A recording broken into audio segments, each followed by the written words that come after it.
it's time for us to have a serious conversation. So, today I want to address the question of, is it too late for me to start studying for the IELTS test? Like, when is the best time for me to do so? Questions like that I've been receiving a lot. And the short answer is right now. Right now is the best time to start. So let's talk about it. And I'm going to give you some actionable steps that you can take right now, even if you're planning on going solo. First, let's talk about mindset. What is the IELTS test actually? It is an exam to assess your English ability, and you will be tested across listening, reading, writing, and speaking. Think of it like this. This is your English proficiency. In an academic setting, if you're taking the academic module of the test, which I assume a lot of you are, this is your test-taking skills.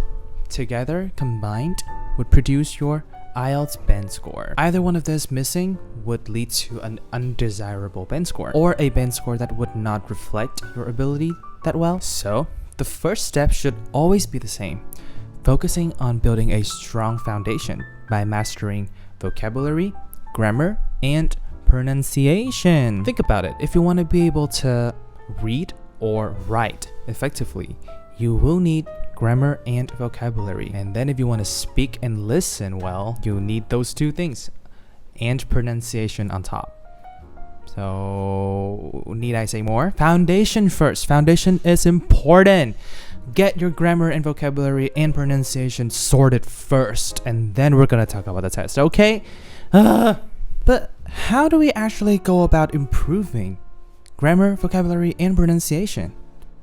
Glad you didn't ask. There are a lot of things you can do when you study by yourself. Reliable resources like the Destination series from Cambridge, or Cambridge's own grammar and vocabulary for IELTS books. I find these to be really comprehensive study guides that you can use. All of the key grammar points and vocabulary topics are included in these books, and they provide you with a very solid foundation. And like I already talked about in this video of mine, talking about learning grammar, it is very important groundwork that you need to do before you do anything else. See, I've heard this so many times when people say things like, you can just learn languages naturally through absorbing it in your natural day-to-day life environment and just having immersion in natural language use. Basically saying just watch a lot of TV and listen to a lot of music and hope and pray that it will magically get into your brain. Girl. While I am not against this method of learning at all, and I will be talking about this later, okay? This is something that I personally do a lot. If you only do that, then it's gonna lead to situations where you used the language in very questionable ways. Your grammar could be broken, vocabulary choices would be funny, and it's just not really effective when it comes to conveying what you want to say to the other person. Learning grammar could be a bit boring, but it's important groundwork that cannot be skipped. Just learn the basics, get it out of the way first, understand them correctly, especially if you're an adult learner, then you have the brain capacity to understand the logic. Do that first before you think about picking up language in a more natural way, in a more intuitive way, through listening to music, watching TV shows. Okay? Hard pill to swallow, but just swallow it. You've got the basics down? You're sure about that? It's very important that you test yourself so that you know for sure where you are. What you need to learn varies greatly depending on where you are and what band score you're aiming for.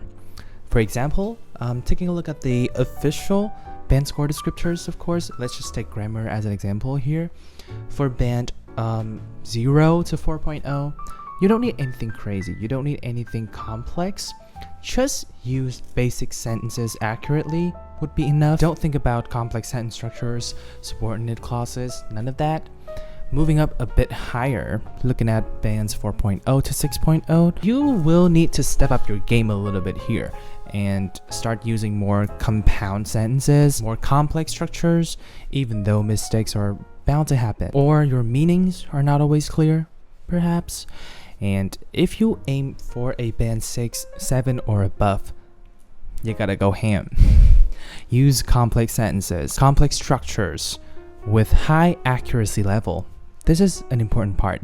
You need to be able to have a wide range of things to use, but you also need to use them the right way. All of this is to convey your ideas clearly. As I mentioned before, we want to say what we really mean. So you gotta use them accurately. So as we can see, for those at a band 6 or below, you're mostly dealing with grammar that I believe you have already learned at school. So this is something you can definitely do on your own. However, once we start to move up the ladder, I do believe you need to invest a bit more. And this could be specialized resources or guided learning, aka teachers and classes, to make sure that you're on the right track. Baby, I was born this way. For example, if you're planning on improving your vocabulary, then you definitely need to expose yourself to as much content as possible and make use of tools like Anki, and Quizlet, creating flashcards and learn them using the spaced repetition method so that your learning sticks. As for pronunciation, I tend to think of this as more of a mental but also very much physical thing. You need to kind of understand the workings of your tongue, your mouth, the placement of your sound, and the intricacies of all of that. I think about it very much like singing, very similarly. And I also recommend learning the International Phonetic Alphabet so that you can comfortably use your dictionary and look at the symbols and know how to produce the right sound. You can always use dictionaries with like a built-in voice that will speak the word out loud to you, but I tend to rely on both the sound so that I can listen and mimic it, and also looking at the symbols because I'm just so thorough like that. And also, if you have access to teachers or friends around you who you trust, get feedback from them. There's a very high chance that you're making mistakes that you don't even realize you're making, and having an objective opinion on your pronunciation is always helpful. So if you are aiming at a higher band score, like a 7, 8 or above, then you really need to start studying smarter, not harder, because you already have a very solid foundation in place. It is now a matter of fine-tuning the things that would have the biggest impact on your overall score. In a previous video, I already recommended prep, and I recently just tried out their new intensive IELTS course to see how they tackle the issues that most IELTS learners face. And I found that besides offering tips on the 4 IELTS skills, they also offer courses on vocabulary, grammar, and you guessed it, pronunciation, each with their own exercises, of course. Personally, I think that learning vocabulary is something very doable on your own, so I'm gonna recommend focusing on their grammar and pronunciation courses instead. The grammar lessons delve into very advanced tenses, complex sentence structures, and challenging grammar topics that enable you to craft sophisticated sentences, long compound sentences, or like mixed conditionals, all that fun stuff. Taking a look at this noun clauses lesson, first some example sentences, and then you identify key characteristics of the noun clauses and practice using them in sentences. The detailed explanations that they give are followed by exercises that gradually increase in difficulty.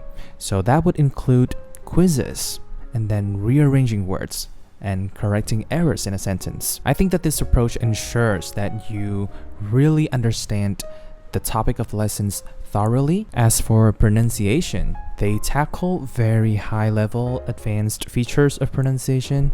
I'm talking linking sounds. I'm talking helping your speech sound more natural with intonation. The lessons I find to be very concise only about 10 minutes, and they do offer very practical tips that are easy for you to visualize and practice yourself. So overall, I find that the grammar and pronunciation content in this course is not just enough, it's more than sufficient, it's comprehensive. It breaks down complex topics into bite-sized, manageable segments with very detailed practice on specific aspects. Well, I'm typically only used to focusing on specific areas that I want to improve only, but this really gives me a lot of new approaches to my learning, so it is overall a very worthwhile investment. So I think it's worth pointing out things that you should seek guidance on. I think there are a few things that you definitely want knowledge from people with more experience. This includes the test format, how to tackle question types effectively, how to understand the banned descriptors in speaking and writing. So just begin with the listening and the reading sections of the test,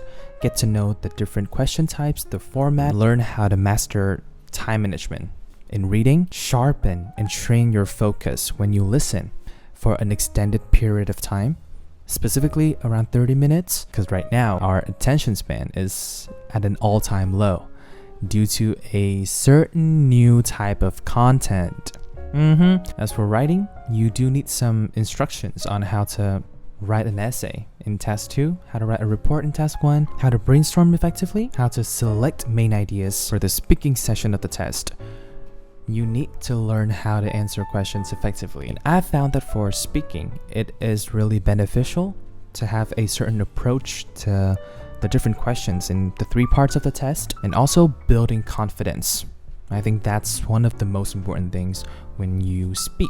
As for things that you can realistically do on your own, I think you can begin by using official test materials, reliable sources from Cambridge, the official guide to IELTS, the Cambridge IELTS books. There are 19 versions of it. You should only use version 9 onwards because of the updated format. You can also find resources from Prep's online virtual reading and listening test rooms. And when you do these, it is very important to focus on honing the skills that you have learned and also simultaneously developing your language ability by continuously learning new things, broaden your horizon, and having new ways to express yourself. Most importantly, identify your weaknesses and try to work on them as much as possible before the test date. Using Prep's intensive IELTS course, you can definitely avoid pitfalls that are common for IELTS learners using their targeted lessons and useful tips, because the course covers all 4 skills simultaneously so that you can develop them all at the same time. For someone who only wants to focus on developing 1 skill at a time, this might not be ideal, but you always have the flexibility of choosing the lessons and the skills that you want to, do first. You want to prioritize. There's no need to follow a set sequence. Just jump right into the lesson that you want to and finish them first. Let's say you want to concentrate on IELTS writing task 1 first. You can go straight to those specific lessons, complete them with all the exercises, and get feedback from teachers. This is something really important when you practice your writing and speaking skills, because without them, it's really hard to truly improve and make a difference. With the corrections that your teachers give you, discuss them and find ways to avoid making the same mistakes the next time that you do a practice test. Really make the most out of the teachers there. This intensive IELTS course is really perfect for those with a good foundation, seeking for some advanced strategies in all 4 skills, and I'm gonna leave some links down below in the description box and also in the comments, so check them out if you want more information. Now I want to talk about integrating English into your daily life. Getting natural exposure. Like I said earlier, watching movies, shows, listening to music, things like that. You should also go a step further and do more output, like talk to other people, write your thoughts and feelings and opinions down on a piece of paper. Doing that is really beneficial in a lot of ways, like how I discussed in this video where I documented my experience writing morning pages for 150 days. I think that getting this natural exposure to English on a consistent basis, we're talking daily, would boost your English level beyond any test preparation that you can do. While I truly believe that focusing on doing test practice for a period of time and also learning from those practice tests can truly improve your ability significantly, which is something that I have myself experienced in the past. I think a more sustainable way of doing this would be to find something that you are truly passionate about, something that you are into, something you like. Watch something that you enjoy watching. Listen to people who you are interested in. Whatever exposure that you decide to give yourself in order to learn a language, definitely try to make it enjoyable by selecting content and topics that you genuinely care about. Don't just try to force yourself to read the news. Yes, I can go to like The Guardian or BBC News and read like a few articles for a few days, but that is definitely not something that I can do consistently. And these habits have genuinely helped me achieve my desired band scores and just overall becoming a better user of the language. So, final assessment time. How do you know if you're ready to take the test? What I recommend people doing is just to take 3 practice tests from a reliable source. Again, talking about Cambridge IELTS for the 100th time. But do that. If you are consistently hitting your target scores 2 to 3 times in a row, you're ready for the test, baby. As for writing and speaking, the only way to truly know is to have some feedbacks. Or if you trust your own judgment enough, compare your own performance to those you believe to be at a higher level and see where you're at. Using Prep, you can immediately test yourself after studying using their virtual practice test rooms. There are regularly updated question sets in all 4 skills, and Prep is particularly well known for the virtual speaking and writing practice rooms using AI academic technology to evaluate your performance. So consider giving this a try. And only when you feel completely ready should you go and register for the test. And while we're at it, I want to talk about the computer-based and the paper-based tests. I genuinely think that this is a pretty important decision to make. Personally, I prefer the computer-based test for a few reasons. It is so much more convenient for writing. Editing is much easier. You can generally type faster than you can write by hand. There's a word count at the bottom of the screen available so that you don't have to guess if you have written enough words. There are also more frequent test dates for the computer-based test. They also offer faster results. Recently, I've heard that IDP would give you results within like 2 days, which is crazy compared to the 13 days wait of the paper-based test. I'm very impatient. I don't like to wait for too long, especially if it's something that is anxiety-inducing like this. So if you consider these criteria to be important to you, then definitely practice doing the test on computer. If not, then maybe the paper-based test might be a better fit. So practice accordingly. And last but not least, make sure that you are in good health condition. I've heard so many stories from people around me, myself included, going to the test and not feeling the best, physically or mentally, and it really interfering with the overall performance, which is a shame because the test costs quite a lot of money. So you definitely want to be performing to the best of your ability on test day so that you don't have any regrets. Yeah, I think that's everything that I want to say. So I'm gonna leave you with this. Learning a language is a journey and it requires a lot of patience. Approach learning the language and also taking the test with a proactive and realistic mindset. Whether you're studying on your own or if you have some guidance, there's really no magic behind any of this. There's no shortcuts. Only your hard work and perseverance will pay off at the end. That's all I want to say for today. Thank you for watching. Consider leaving a like and a subscribe if you enjoy this video. Also comment down below anything you want to. I'm done yapping for today. I'll see you in the next one. Thank you. Bye.